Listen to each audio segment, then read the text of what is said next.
Welcome to Meet Me for Coffee. I'm your host, Tanya D, holistic medium and subtle energy surgeon. So thanks for joining me for coffee, tea, or whatever beverage of your choice. And today I have my guest, Jill Sonnek of Healing Streams of Grace. So how are you doing, Jill? I'm doing well. Thanks for having me on the show. So I'm curious,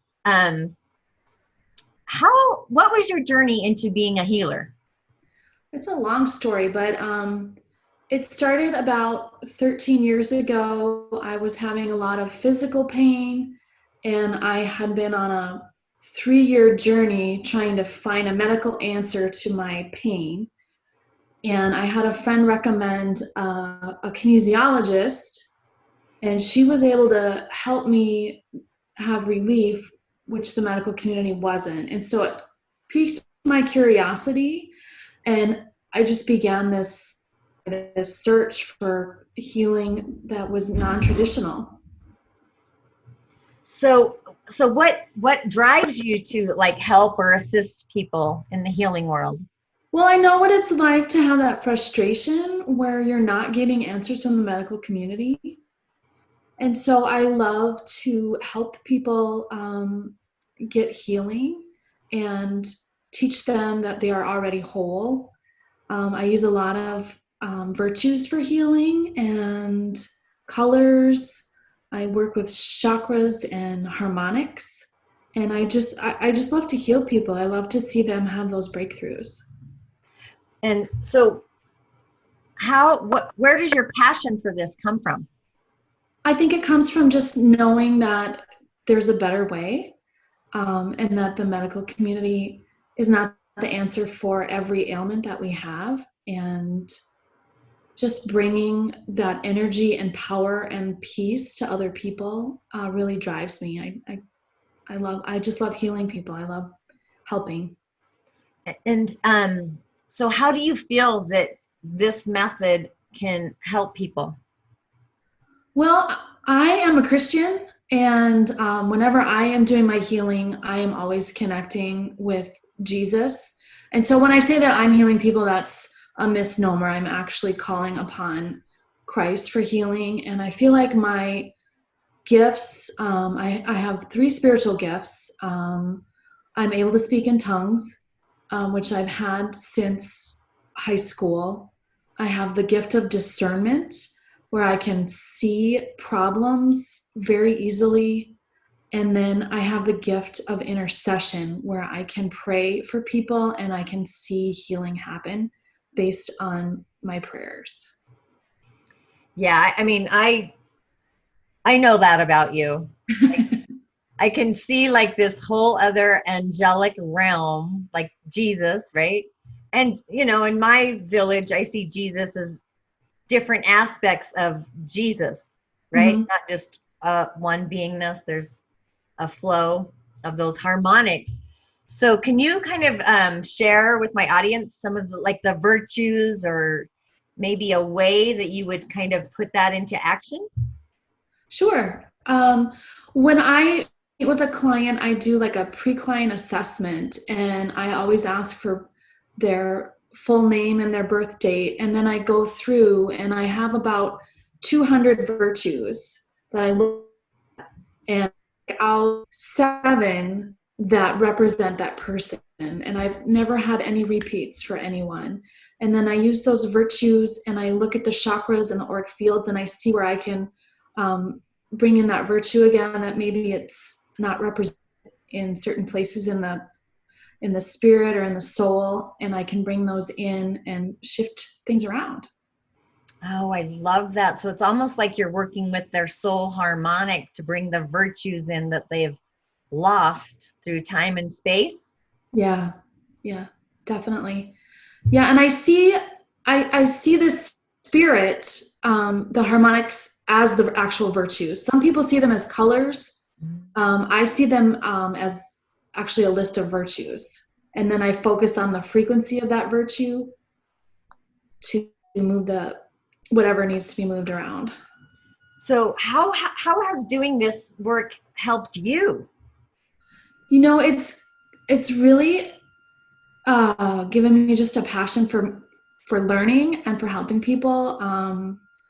I have a crazy career path. I've been a financial planner. I've been an attorney. I'm a stay-at-home mom. But when I got into healing, this really ignited something in my soul that said, this is my purpose in life. And so I have really just sought information and sought teaching wherever I can find it. So on your healing journey, what was like the first person that you kind of connected with to open the door for you? Actually, it was my son. I was working with the kinesiologist that I mentioned, and she had mentioned Cindy Dale, who I know you know. And I started taking classes with Cindy, and we were working on chakras. And I realized that my son was borderline autistic. I realized that his chakras and his auric fields were out of order. And so I began drawing out his auric fields, and then I drew them out in the way that they should be. And I noticed an immediate change. He went from being someone who hated being touched. We couldn't get within about 15 feet of him without him screaming, "Stop touching me, you're hurting me." To him, literally, as soon as I did this drawing, he crawled onto my lap and wanted to give me a hug. I mean, it was instantaneous. Don't you love stuff like that? Is like the magic of the energy world, right? Yeah. I mean, it just like, this is the first time I told the story without bawling, but it was so monumentous. I mean, to have a little boy that you couldn't touch was just so painful as a mom. Absolutely. Oh, yeah. I mean, I can feel just talking about it, right? Your Yeah. heart, like, I feel you. So I would say that what makes you different from other healers out there? And I know healer, light worker, all that stuff's kind of becoming a little more mainstream, but what makes what you do different? I think that I'm really open about my faith, and I am open about my knowledge of the Bible, and I like to bring that in, bring those biblical truths in, and I can really see movement when I quote scripture or when I call on the name of Jesus. I really see things changing. I don't know a lot of healers who are as open with their faith as I am, but it's something that's very important to me. And you don't have to be a Christian to come to me. I think that we're all called to heal, and it doesn't matter if you know Christ like I do, or if you don't believe in him at all. I'm willing to share what I know and my ability to help. Well, and I think too, like, because I speak in tongues as well, but I think your understanding and working in and through the Bible, like, it's like the Christ language is almost what I want to say, right?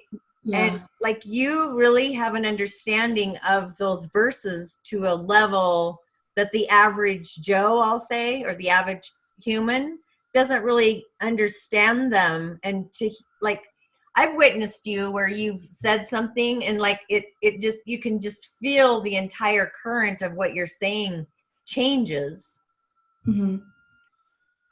within the structure of whatever it is you're expressing. So I mean, so would you consider that your specialty? Yeah, I think that's one of the things that I bring to the table. I'm also really good with demonic forces. I'm able to move those and remove those, and that's something that I just kind of happened upon. I had a friend who I had helped clear some chakras and auric fields, and she said, "Jill, I have some beings in my house, and you're the person to get them out." And I was like, "I've never done this before."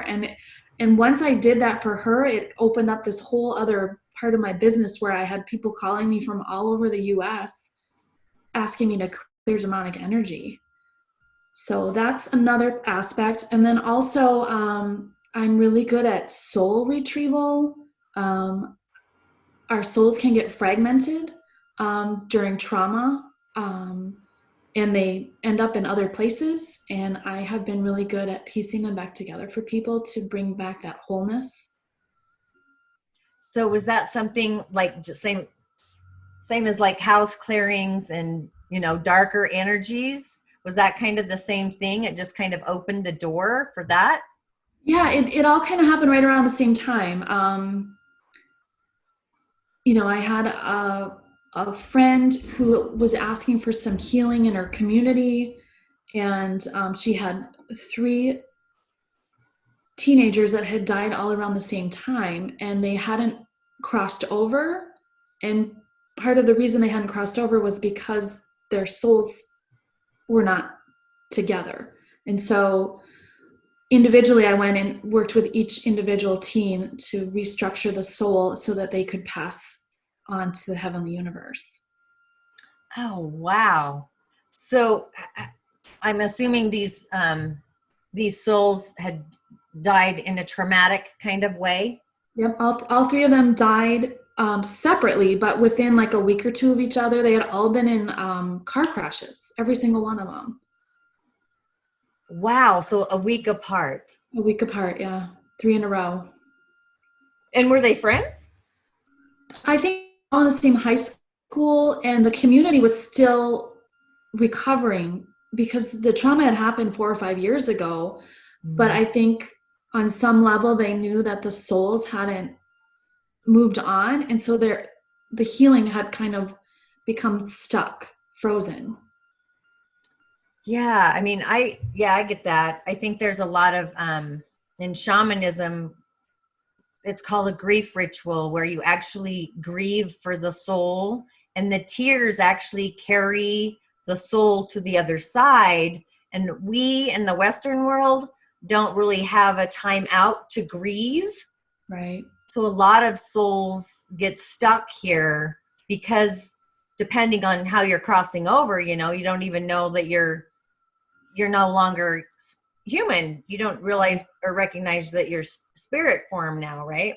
Right. And that's exactly what was happening, because I went and visited the place where the accidents each happened, and they were just sitting there kind of stunned, like, why am I here? Why can't I leave? Yeah. So, I mean, it's in the grief ritual and the crying and the acknowledgement and the validation, and when I was in Africa in January, we witnessed some grief rituals, and they grieve the loss of a loved one for like a week at a time. It's not like a quick one and done kind of thing. Mm-hmm. Until the family is ready to quit their own grieving, the grief ritual continues.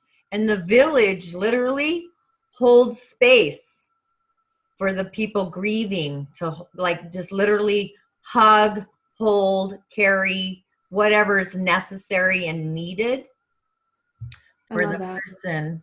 Yeah, and we don't do that here in the Western world. It's grieve and be done. You have 3 days usually between when the body passes to bury the body, and then the funeral, and then it's done.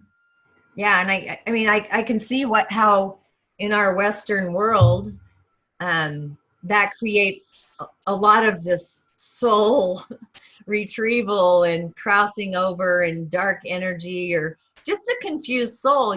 They're not all angry. They can be, but not everybody is. But yeah, even my own mom, she died on a Tuesday, and we were one and done by Friday, and it wasn't even like a ceremony. It was just hurry up. And my sister, it took her longer to grieve the process because she didn't get to validate how she felt about the whole process.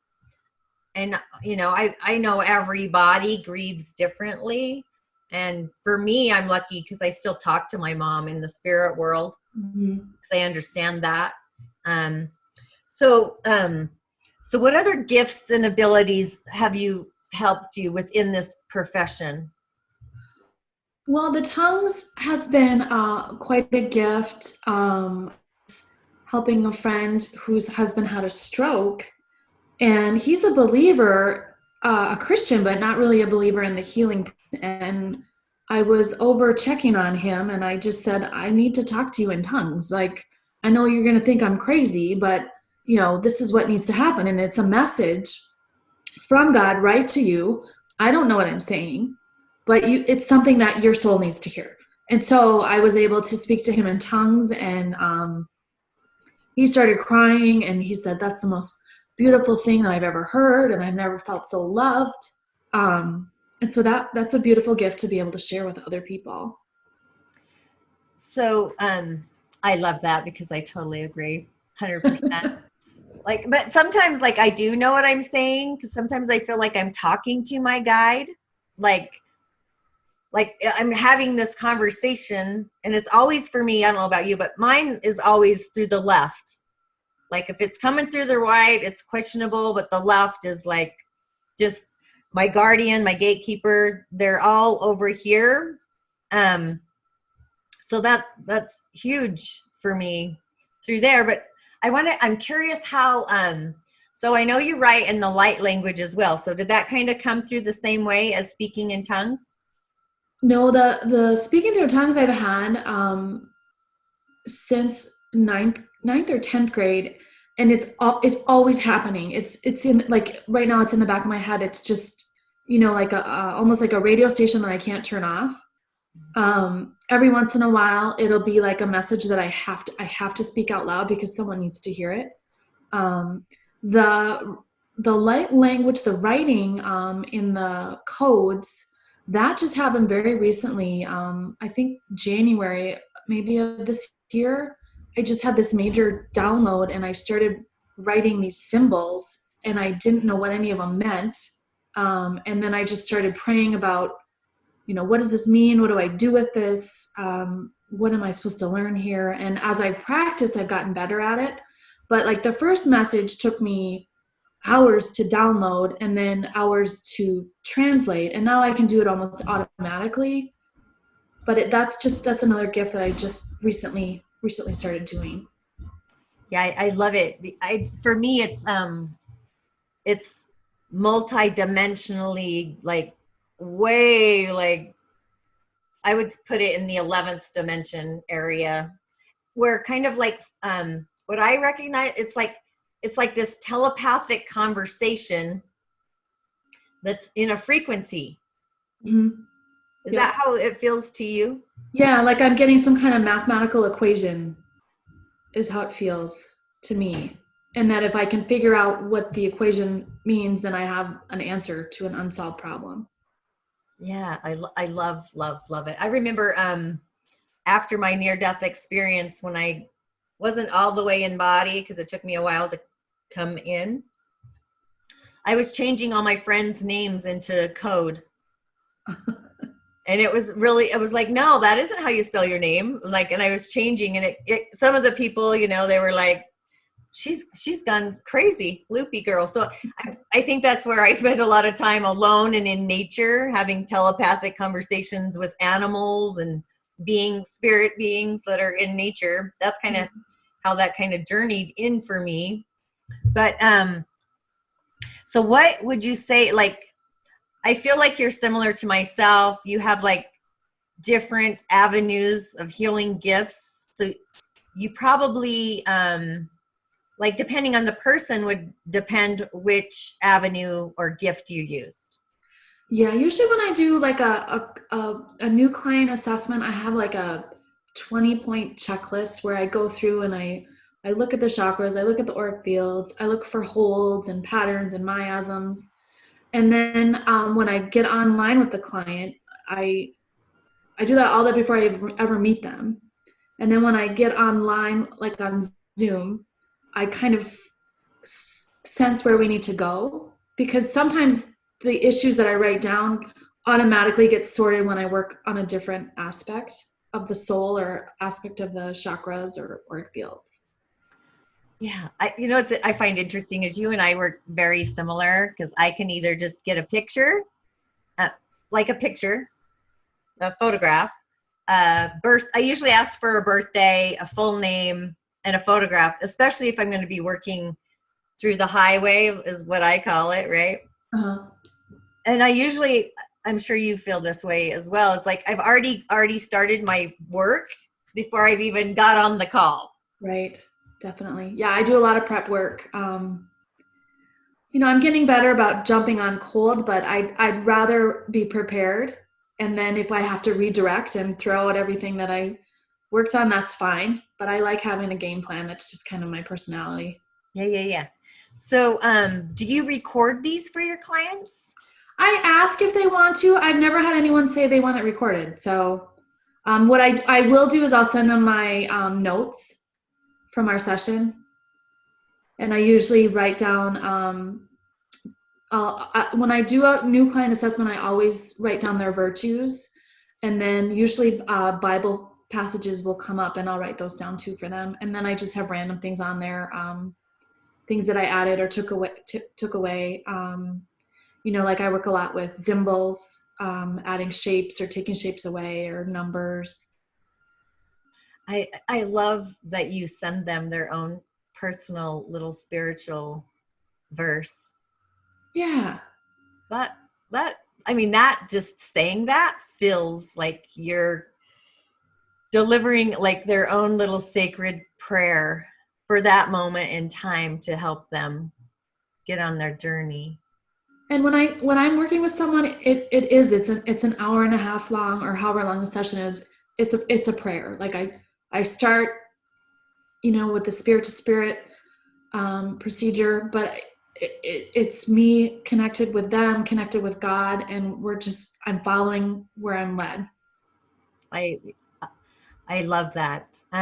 Is there anything else you'd like to share about to my audience about how, or I'm obviously everything's going to be in the show notes, how to connect with you, Streams of Grace. You're going to totally love her Streams of Grace. It totally will light you up already. But I think what I want to share for Christians and non-Christians,